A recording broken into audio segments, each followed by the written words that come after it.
Welcome to the channel. I'm Tony the Technician, and today we're going to be going into a long-term review of my Tekton multi-bit screwdrivers, my thoughts on them, how they've held up, some of the specs, details, all of that. I'll have it linked down in the description if you guys are interested. There is some upcoming changes to the Tekton screwdriver lineup, so you guys might want to check them out now before it's too late, if you're interested in this design that they have now. We're also going to be using a product that I found on the shelf that I've had for 2 or 3 years, maybe longer, that I just haven't used. And we're going to see how it performs, so I really hope you guys enjoy. If you guys do, please make sure to smash that thumbs up. Leave a comment down below of your guys' thoughts or if you guys already own these. And as always, if you guys haven't subscribed, make sure to subscribe. Let's go ahead and get into this. Here we're looking at the Tekton 6-in-1 multi-bit screwdrivers. And I've had these for multiple years. These three specifically have been in my work truck since, I want to say, 2021 time frame. And I just recently took them out because I've been switching from the Klein mod box to the Milwaukee pack out, and I rearranged and included different tools. So I figured I'd do a long-term review on these multi-bit screwdrivers. These are some of the only multi-bit screwdrivers that I have. The only other ones that I really care for are the PB Swiss. I also have a Matco one. This is probably my only ratcheting one that I really enjoy. I've tried multiple ratcheting multi-bit screwdrivers, don't really care for a lot of them. This one's been great, but as far as just multi-bit screwdrivers, I basically narrowed it down to these. They're very affordable, and I really enjoy them. So let's get into some of the details, my thoughts on them, and then I'll show you what we're going to be doing. So the handles are glass reinforced nylon, so they are very, very durable.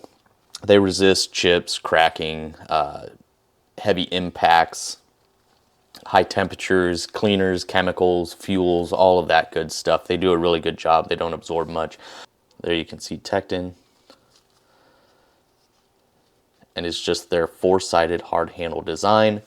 So if you guys follow Tekton or own any of their tools, you might know that they have their two designed USA made screwdrivers, the tri-lobe high torque, and then they have their four-sided hard handle, both of them being made in the USA.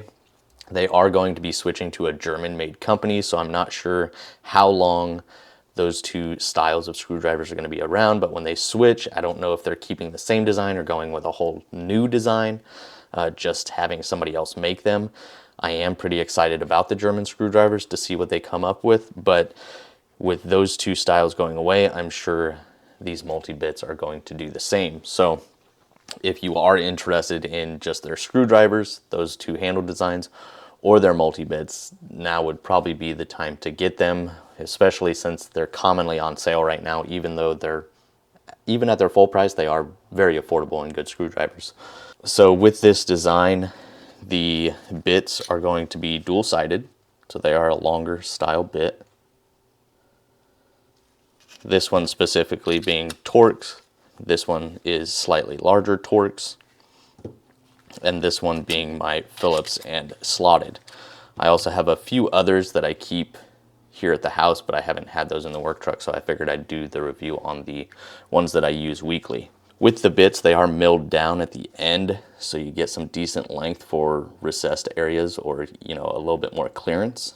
They are side specific, because not only are you receiving these two bits, which are 4 different sizes, but the bit tube is a nut driver. So you have 1/4 inch and 5/16, so the ends are different.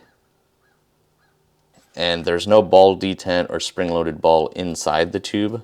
They are on the bits. That's going to allow you, if you're working with a 1/4 inch or 5/16 fastener and it's got a long thread on it, you can go down without having that ball interference. So they are built into the bits, so they have to go on their specific side. And then there's nothing in the handle except for a metal sleeve. So there you can see in there a little bit better. It's just a metal sleeve. And the ball detent is on the nut driver or bit shaft or tube. And then it has these flared wings here that are going to keep it in position in the actual handle and hold it in place. And the nut driver tube is chrome plated, and we actually have a little bit of rust on some of the bits, the ones that I commonly use. the ones that are open to the environment a little bit more. And they are available in the red and black. Those are the two color options. And then here you can see this bit tube does have some surface rust on it as well as this bit has it pretty decent. Must have had it out when it started raining on me. But we're gonna go ahead and see if we can clean these up. But real quickly, the bits, S2 steel, are made in Taiwan. The bit tubes are made in Taiwan, and the handles are going to be made in the USA. But you can see they're worn, but they hold up really well. And I haven't had any issues with them or their performance or anything like that. Same with the bits. I haven't destroyed any bits yet. I'm not super aggressive with them. Don't usually work with anything too terrible with these. The pricing for them is a single one for $10. And then sometimes, I'm not sure if you get to select the bits, but you can buy two for $18. But I got this stuff from Vampire Tools a while back. I mean, it's been a hot minute, and I haven't used it. I knew as soon as I took it had a plastic wrap over top of it. I knew as soon as I started to peel it off, I realized it was an iron remover. Just like if you've ever detailed cars, you've probably used something like this. This is an iron remover for decon.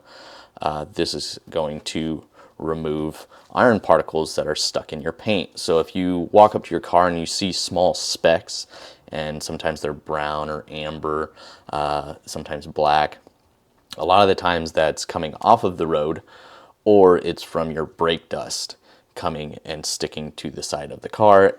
Typically it can be removed. There's not actual damage to the paint, but this really helps remove that stuff. But downside to the iron remover is it smells horrible. It smells like rotten eggs or skunk. Over here in this corner that I'm standing in right now, I haven't even opened these yet and I can still smell it. So Vampire Tools, this came with one of their pliers that I had ordered, and this works in seconds, penetrates along threads, pH neutral. It's a 100 milliliter bottle, and you simply apply it and it says no scrubbing necessary. So we're going to see how this works. But typically, like, since this is just surfaced rust, a lot of the times I can just take a razor blade and kind of scrape this off. A wire brush can do it as well, but it can be kind of aggressive depending on what you're working with. And so there you can see, hopefully, it is removable. It's just surfaced rust, so the bits aren't destroyed. It hasn't affected the tip. The tip is held up just fine. But we're just going to go ahead and put a few drops of this stinky stuff on there. And I'm not going to scrub it. I'm going to just wipe it with a shop towel. So we're going to see and try not to get the, oh yeah, that's going to stink. Yep, that smells great. So just kind of let it sit. There you can see it does change color. A lot of iron removers will do that. That's when it is mixed with iron or rust deposits, you will see that color change. So sometimes we'll put this in a spray bottle and we just spray it down the side of the car, and then you'll start seeing purple or magenta, whatever, dots start showing up all over the car. So it's definitely removed a lot of it, just slightly wiping it off. It did run off of this pretty quickly. If I had a bowl to just set this in, it would probably work a little bit better, but as soon as I pour it on there, it's just running off. So it is definitely working. I mean, if you did scrub it, because it was pretty thick right there, if you did scrub it, it would come right off. But this also prevents me from having to scratch up either the bits or the chrome plating, even though I'm usually pretty careful with the razor blade. This just prevents you from having to take any chances of scratching deep into it. And if this doesn't remove all of this, then We'll see if the razor blade can even do that, or if this is actually down into the chrome plating. You can see it's turning purple on the as it runs off. I'm going to put a few drops on the bit while we work with this. Just keep in mind this stuff does not smell good.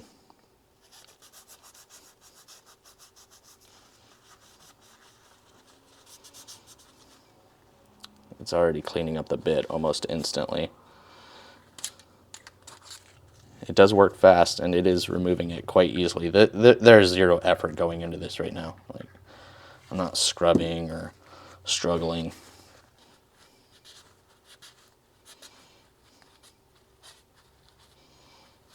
Might as well just take that out. Set it here. Should really have a bowl to put this in.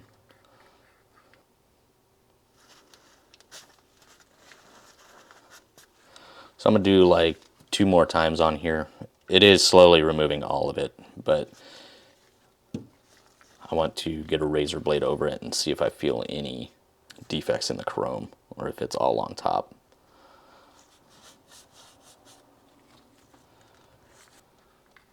And I'm not sure how much this cost. I've literally had this sitting on the shelf probably for 2 or more years.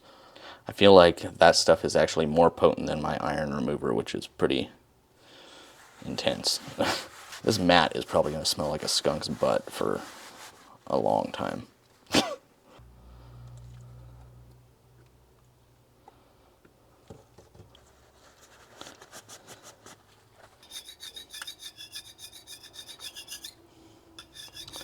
And this is, now obviously if something is really bad, you might soak it in a small container overnight, but this will save you on smaller things from having to let it sit in a chemical over a night or over a period of, multiple days. But you could basically just do this until it stops changing color. It's basically removed all of those iron particles or rust. Looks like there's a little bit of pitting in the chrome plating, but it's not terrible.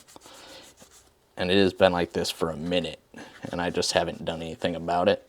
And keep in mind that this stays out in my truck at all times. So if you're at home using these in the garage, they're going to hold up really well. Even in super humid climates, something like this will easily take care of it. So as you can see there, we almost got it all removed. So we'll just let that sit. Let's go ahead and wipe this bit down.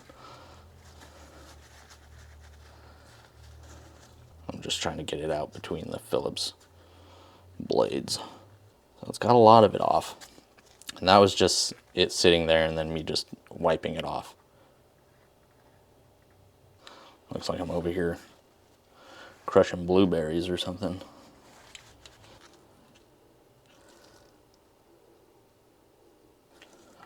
But it is a huge difference. You can see there's just a couple small specks in there that it's pulling from, but I don't think the basically brushed look is going to change at all. Yeah. Maybe a little bit.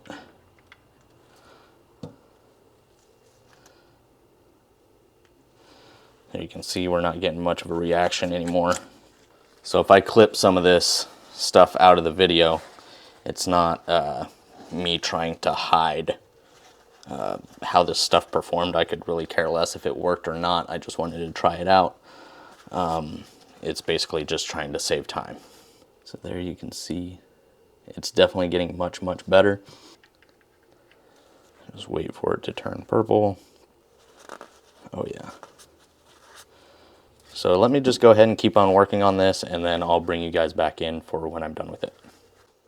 Okay, so here we are.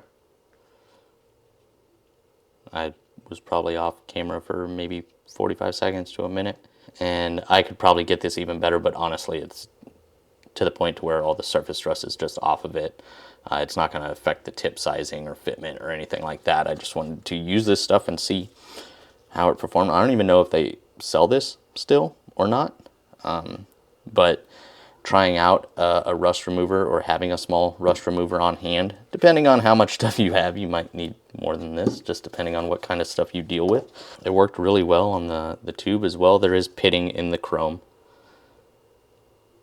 It's just kind of eaten into the chrome plating, so there's not much you can do about that. But it is not, before when I put it in the handle, you could feel the surface rust drag on the tube. Definitely doesn't do that anymore. Definitely works pretty dang well. Now depending on how rusty your stuff is may determine, you know, how long it takes to get that. But also putting this in like a small bowl, your parts, and having something like this, it may work as well. I definitely think it's worth checking out. But my long-term review on the Tekton multi-bit screwdrivers is they've been fantastic, especially for how much I've had them in the environment. And I'm sure they can get much worse, but if you do something like this, that can prevent it from getting as bad as it could. And they've held up well. I love the four-sided hard handle design, but we will see what Tekton comes up with next when they switch manufacturers to Germany. But if you guys are interested, go ahead and check them out before they switch if you guys want to find some, you know, good deals. That is my personal thoughts. Let me know your guys' thoughts down in the comments, your experience with them, if you guys have used the Tekton screwdrivers or multi-bit screwdrivers. And I really hope you guys enjoyed. If you guys did, please make sure to smash that thumbs up.